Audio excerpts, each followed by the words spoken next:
as I said in the last video, the next video is going to be the comic book reviews for the first little stack of books, which I don't think I've done one for this pile yet. I feel like I have, but I can't think of off the top of my head if I have or not.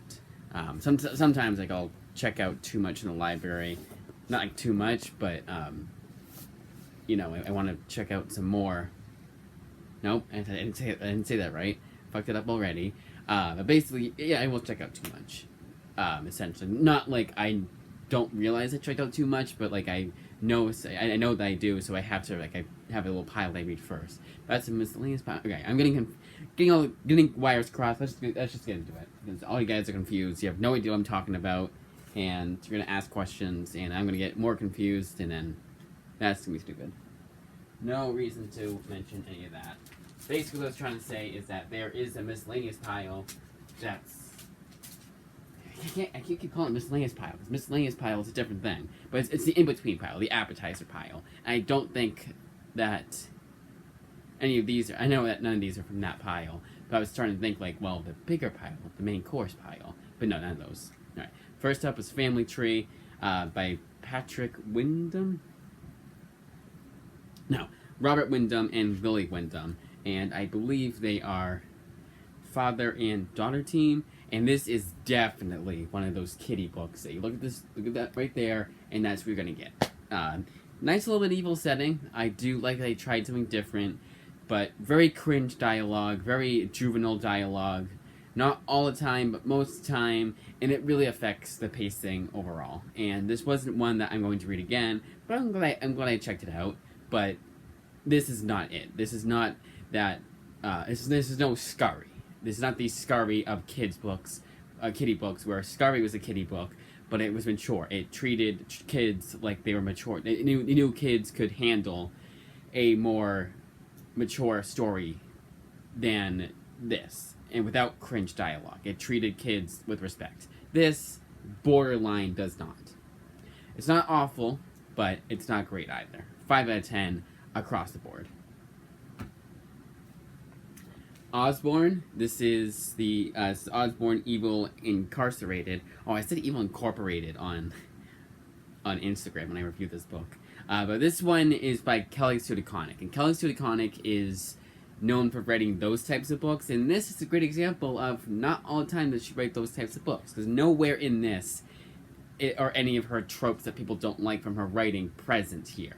However, that does not mean that this is at all an underrated masterpiece or an underrated gem. It's just that comic that, hey, I got it for $8.99. I got it for $8.99. That's a pretty good deal, especially because the list price is $16.99. I got it half off, and you're glad that you got it for that price. You didn't feel like your money was wasted or your time. You liked what you read, and I've read this twice now, and I feel about the same way. It is definitely a 6 out of 10 book, maybe even 7 out of 10. It's definitely entertaining. It definitely kept my interest throughout. I was never bored, but the pacing is, it definitely has that mid-2000s Marvel Comics feel, and the only way I can describe it is read Civil War Frontline, which I actually do recommend. Of course, Civil War first, and then Civil War Frontline. It has that type of pacing. That kind of, like, sometimes too dialogue-heavy pages and issues, whatever we want to say it. But for the most part, this was pretty damn good. Not all that memorable, though, but not completely forgettable. Vader Dark Visions. Now, I did say I was excited to read this one because it took so long for my library to get the Interloans copy from the other library. I don't know what happened. I guess they just kept coming back as not available, and they put it in for like the 50th time, and they finally was able to get me a copy, and it was really weird.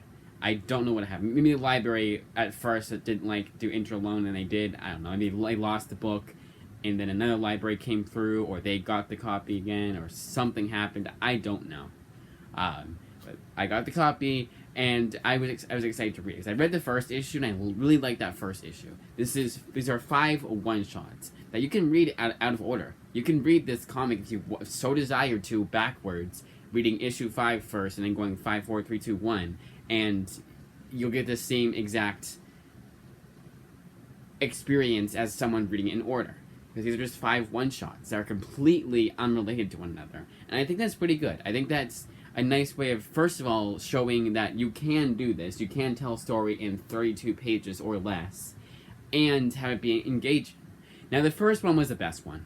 I will say that. But it does have that controversial issue of Darth Vader. It was a while back. It is a spoiler, so I will just say just some guy covered it. If you don't mind spoilers, you can check out that video. If you do mind spoilers, don't check it out until you read this. So I do recommend this one. This is another solid Star Wars Marvel comic. But not as good as the Jason Aaron or Kieran Gillen run, obviously. It is just above average. I would say 8 out of 10. 7.5 out of 10. Captain America, Castaway in Dimension Z, Book 2. Because this is Volume 2, I'm going to keep it very brief. It's just as good as Volume 1. Rick Remender's Captain America run feels very different than other runs. Honestly, his run does a lot of what I think should be done with Marvel Comics. Doing something different. And I'm sure, and I know, I don't read every new Marvel Comics comic, obviously, but I feel like a lot of Captain America runs, like, yeah, I know this is, like, I'm currently reading Mark Waid's run of Captain America, like that example, because I haven't read his run. And I know I'm reading Roger Stern's run on Captain America because of his writing style, or because his name is on the book, or because the dialogue's pretty heavy. But it still feels like any other Captain America book. Not in a bad way, just, you know, there's nothing too terribly different. Maybe he tries something a little bit different with the story, a little bit, but this one, like, completely different. It's basically Black Science if it were a Captain America book. And I think that is pretty damn good. And it's not disposable. It's not like you read Black Science, read this, and you're like, oh, wow, it's basically you just did Black Science again. No, it's not that at all. It's just Rick Remender writing Captain America, and it's very similar. It's similar to Black Science without being disposable or a bargain, or discount is what I was looking for, or discount Black Science. It's not that at all. It just has like a lot of the same, that's the feel of it. But this gets an 8 out of 10. Ant-Man, I was just talking about it. I was just saying how a lot of characters, a lot of big name runs feel like they're just kind of another blank book. And this is Nick Spencer's running an Ant-Man. It does have that Nick Spencer feel, that nice lighthearted Spider-Man kind of feel, like how he has for Spider-Man, that lighthearted feel he has for Spider-Man. It's present here. I wouldn't say a lot of his tropes, like I couldn't really name any, but it does feel like a Nick Spencer book. But it's also very indisposable from any other Ant-Man book. Honestly, I think it's just because the name is on it, and then I just get into the mindset, okay, this is Nick Spencer. They replaced it with, like, Tom Taylor. I probably wouldn't notice too much of a difference. But also, maybe I would. Like, maybe I would say, well, this doesn't feel like Tom Taylor. It feels like another writer. And I wouldn't get it right away, maybe. But I would probably say it just doesn't feel like a Tom Taylor book. Definitely not a Tim Seeley book. Tim Seeley is, like, the bottom of the barrel for me, in my opinion. But, yeah, very just indisposable, cookie cutter. You've seen this all before kind of thing. It's just very lackluster, but it is entertaining because I know it's not going to break new ground, so I give it the attention it deserves, and I came out with this one liking it enough. But once I read Volume 3, I won't be reading this anytime soon. It will not be an every 6 months rule book. It'll be more like an every year kind of book. Like enough that I'm going to read again, of course, but definitely closer to once a year. 6 out of 10. Transmetropolitan is top 10 material through and through. I've read this many a times. It is one of the most important comics to read at any point in time. Not just today, not just tomorrow, not even yesterday, but any day of the week. 9 out of 10. My favorite Wonder Woman run. 9 out of 10. Then Stumptown. This is a comic that just keeps getting better for the most part. This is definitely the weakest run, but the fact that I'm giving this still an 8.5 out of 10 should go to show just how incredible the series has been so far. This needs to be read in every true crime class. This is really damn good, really damn captivating, and Greg Rucka, it's proof that even with this book that I've never heard of before I saw it, it's proof that Greg Rucka puts his all into every comic no matter what. I had a perfect way of saying it, and I can't remember what I was going to say about it, but I don't think I need to say anymore. 8.5 out of 10. It is my pick of the week. Now I get to return these to the library. Except for Osborne. Osborne was the only one that was in my PC.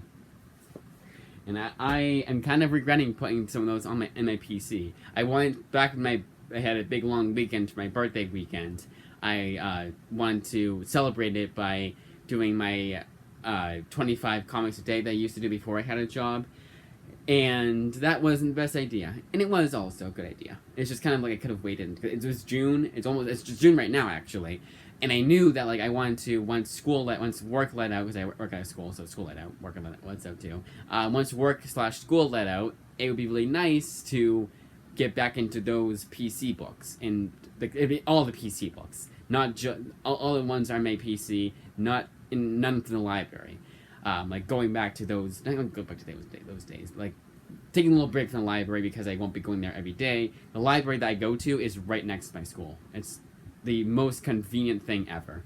I just gotta do a little bit of a walk, like not even like a half-mile walk, I would say, from there to the library. Honestly, at this point, yeah, I walk a mile per day, I would say, and I don't mind it one bit. I've gotten so used to it too, and it's worth it. It's worth it through and through. And I don't go every day. I don't go there every day to pick up books. I just go there every day to read. It's just kind of a nice quiet spot for you to read, and you could always go outside too. So when now that the weather's getting nice, I can go outside again. It's a nice way to, nice little break, even if it is only a half hour. But anyways, as I was saying, once school lets out, I obviously will not be there going to work anymore for the summer. So I'll be back to the days of asking other people to take me there to the library. Those of you who don't know, I'm legally blind in one eye, cannot drive, so I have to rely on other people to drive me. It's also why it's so convenient where I work, too, because it's not a pain in the ass for anybody to drive me there. So yeah, and again, so like taking a little break from the library and just going to the books in my PC would have been perfect. And I wanted to just keep all the ones that I had that was gonna raise a whole big pile, not like more than 25, hell, maybe 50, closer to 50 at this point. And I liked having it closest to that full amount as I could get. And adding any of them to my little pile here, I felt like it was kind of unnecessary. You might as well just wait, it's just stupid. But I did it anyways. I don't completely regret it.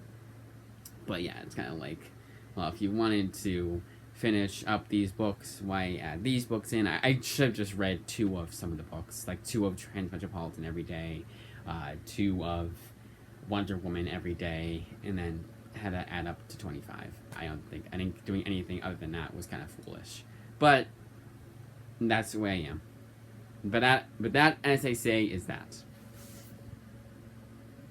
Okay, it's not yet. Only to 14 minutes. Or 15 minutes. This 13 minutes is not a good number at all. So get some dead silence. No. So videos for next week, maybe more comic reviews, I don't know. Because the next time I get comics won't be till later this month. I already showed off the books for this month.